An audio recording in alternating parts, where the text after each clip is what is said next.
speaker on the cover of Wired, and it says, "How to be a geek dad."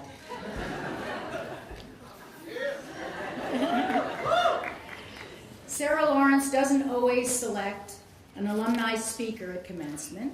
For example, last year's speaker, Arianna Huffington, wasn't one, although alums Juliana Margulies and Rahm Emanuel were our commencement speakers the 2 years prior. This year's commencement speaker, renowned TV host of Mythbusters, Adam Savage, is not an alumnus either, but I think of him that way.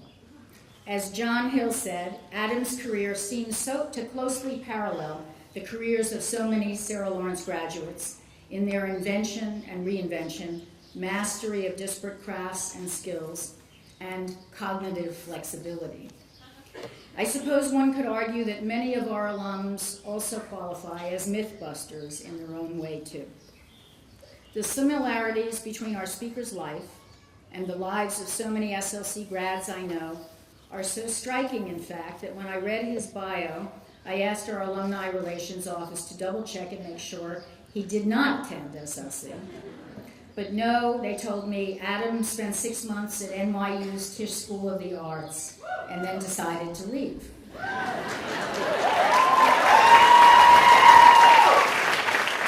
I said to Adam before that I was pretty certain, had he instead chosen Sarah Lawrence, he'd now have a BA hanging on his wall.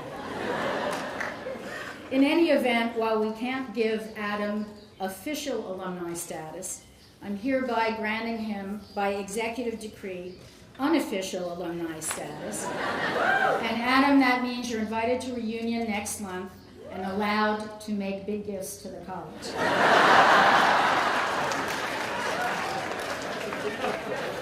For the few of you unfamiliar with Mythbusters, and therefore our speaker's background, Adam Whitney Savage was born in New York in 1967, grew up close by in the Westchester County village of Sleepy Hollow. It appears his creative streak was formed right in the cradle, as his father was a painter, filmmaker, and animator known for his work on Sesame Street, and his mother was a psychotherapist, certainly a creative calling in its own right. Adam's sister is also an artist, so it's truly a family affair. As a child and teen actor, Adam voiced animated characters in Sesame Street and appeared as Mr. Whipple's stockboy in a Charmin commercial and as a drowning man saved by a lifeguard in Billy Joel's 1985 music video, You're Only Human.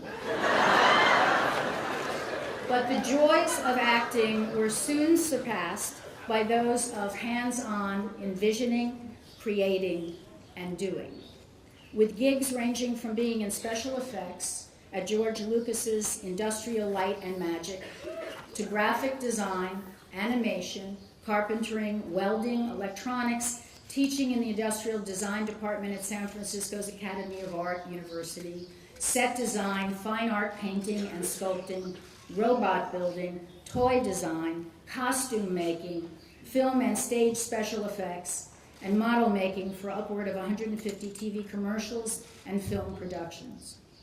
By the time he was asked by Jamie Heineman, now his co-host, to participate in a casting video for Mythbusters pilot in 2003, Adam had clearly already had multiple careers, none of which, though, would provide the worldwide recognition and regard engendered by Mythbusters. Now, in its 9th season, this Discovery Channel show is seen by over 10 million viewers worldwide each week.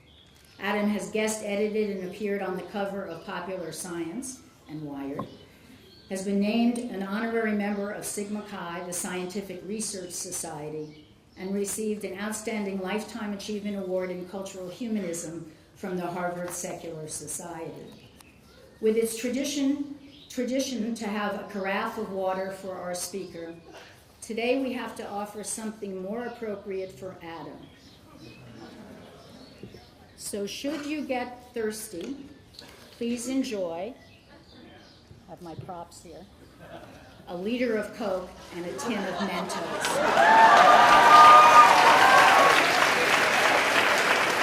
Graduates, parents, and families, faculty, faculty, staff, students, and friends, it gives me great pleasure to introduce today's commencement speaker, the gifted, creative, and Sarah Lawrenceian in spirit polymath, Adam Sapp.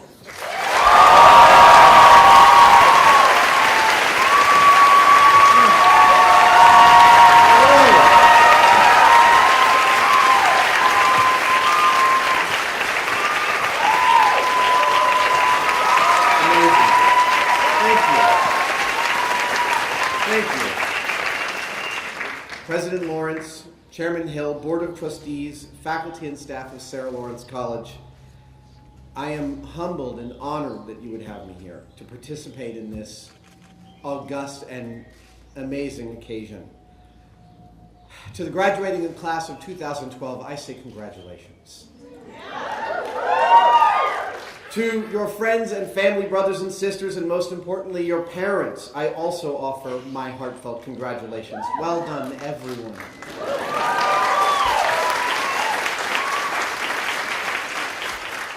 You must be very proud. My mom is right over there. She's very proud of me right now.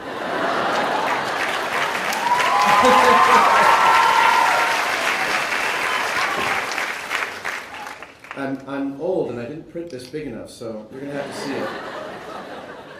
I have to admit, I found the process of writing this commencement address a bit daunting. I was hoping to string together a few thoughts about what awaits you in the wider world, when the real and unassailable truth is that no one knows anything. And real advice is what you paid for it. Well, clearly you paid for this advice. Or someone did. Then I came across a rhetorical flourish that I really liked. I thought I would juxtapose the moment in time when you guys were all coming into the world with the time that I was being formed by it. So I excitedly began looking up and researching movies and books that came out about this time that were really important to me and the culture around me. Movies that shaped my young mind, like Blade Runner, Raiders of the Lost Ark, Empire Strikes Back, writers like Stephen King, Harlan Ellison, Kurt Vonnegut. And then I realized that I was thinking about the year 1980 when I was 13 and growing up a few miles away in North Tarrytown, and it dawned on me that none of you were born until 1990.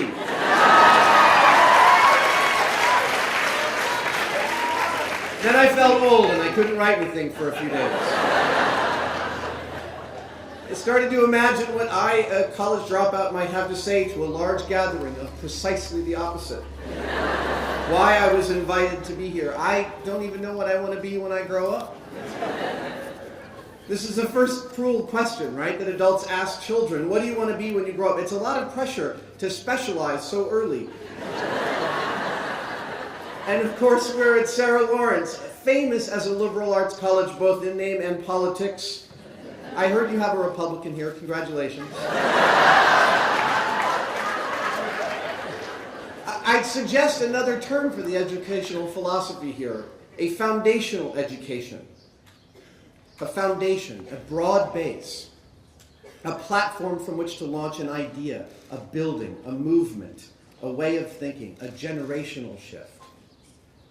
As a generalist and a jack of all trades, I agree completely with this paradigm. The broadness of my interests gives me an excellent perspective to do what I do, and I would not have it any other way.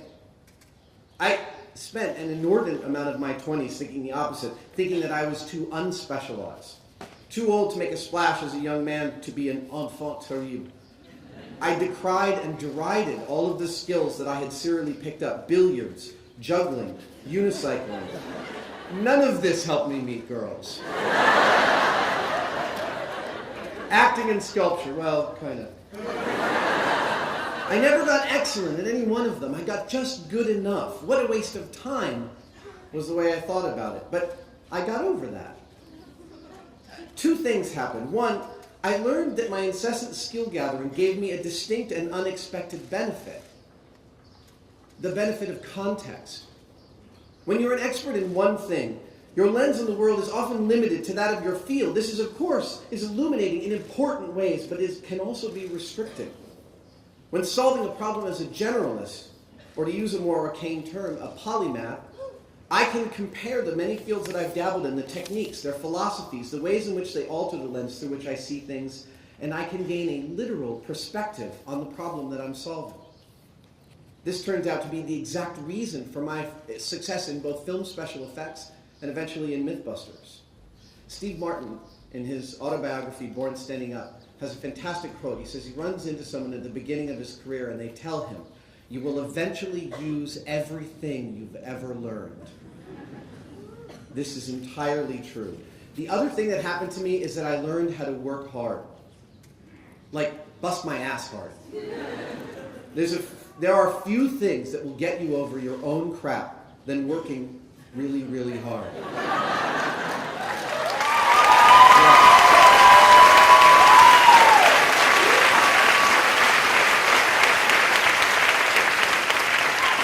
It's not complicated. All you have to do is listen.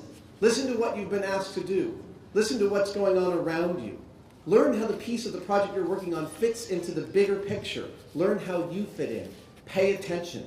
When you genuinely understand how the big picture works, you start being able to anticipate changes, adapt your behavior, adapt your output. You do this and you will simply do your job better and you'll make the job of everyone around you easier.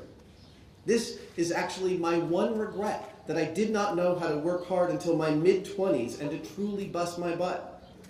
People who are smart and who work hard are in fact so hard to find they stick out like sore thumbs. Be one of them.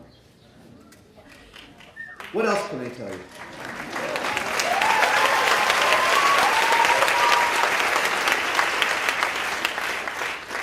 What else can I tell you? Well, I've got a few things. You will, at some point, probably move back in with your parents. I'm sorry, it's true, it's cool, it's only temporary, but go easy on them. They don't know what to do with themselves now that you're gone, but that doesn't mean they want you back forever. Try and save some money while you're there. Be kind to everyone. I can't stress this enough. I say this every chance I get.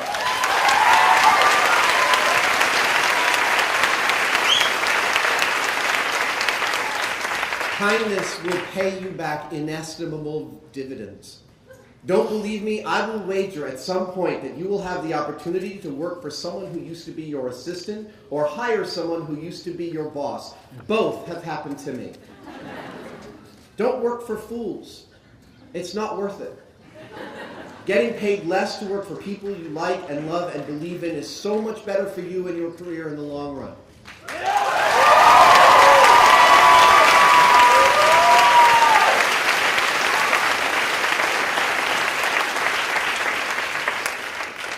Stay obsessed. That thing you can't stop thinking about, keep indulging it. Obsession is the better part of success. You will be great at the things that you can't not do.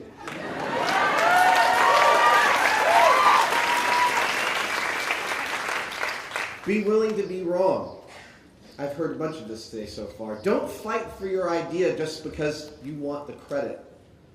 Fight for your idea because it's the right one. And if it's not, let it go and put your muscle behind the right one. Trust your instincts.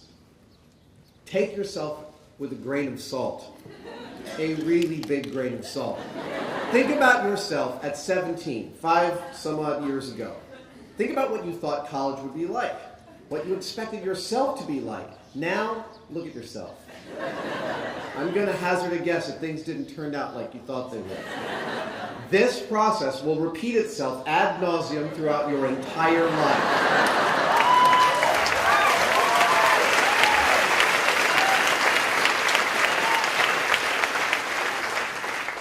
The sooner you realize it, the better it will be for all of you and all of us. We are never finished products. We are always works in progress.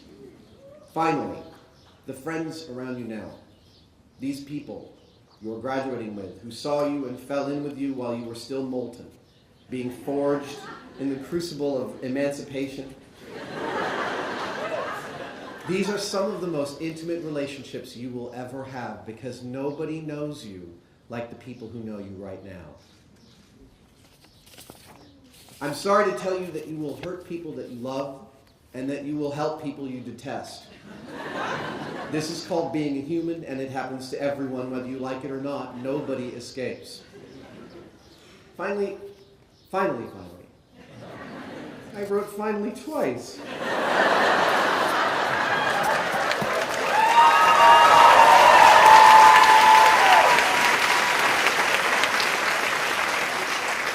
I was editing, apparently not well enough, on a red eye only 4 hours ago. Finally, remember that you have plenty of time. F. Scott Fitzgerald, the writer of The Great Gatsby and one of our national treasures, a true giant of the literary world, wrote one of the silliest things anyone ever repeats.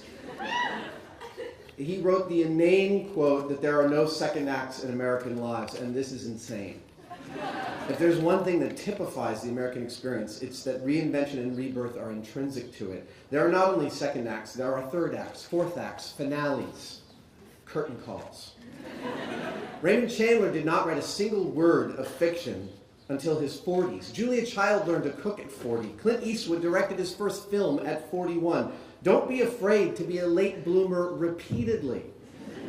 Remember, you have time to figure out what you want to do, who you need to be, and where you want to go. You have time to fail. You have time to mess up. You have time to try again. And when you mess that up, you still have time. Just so long as you're willing to work hard. So congratulations on successfully completing Act 1 of your lives. There will be a brief intermission and some partying, and you'll get started on Act 2. Thank you very much.